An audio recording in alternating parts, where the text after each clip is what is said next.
ശബരിമല മണ്ഡല മഹോത്സവത്തിന് സമാപനം കുറിച്ച് ക്ഷേത്രനട അടച്ചു. ഭക്തലക്ഷങ്ങളാണ് ഇത്തവണ മണ്ഡലകാലത്ത് ദർശന പുണ്യം തേടി അയ്യപ്പ സന്നിധിയിലെത്തിയത്.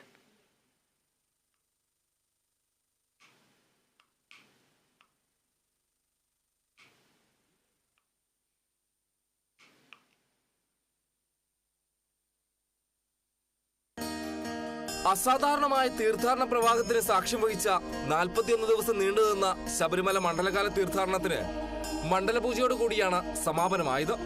രാത്രി 10 മണിക്ക് ഹരിവരാസനം പാടി നട അടച്ചതോടെ ഈ വർഷത്തെ മണ്ഡലമാസ പൂജയ്ക്ക് സമാപനമായി.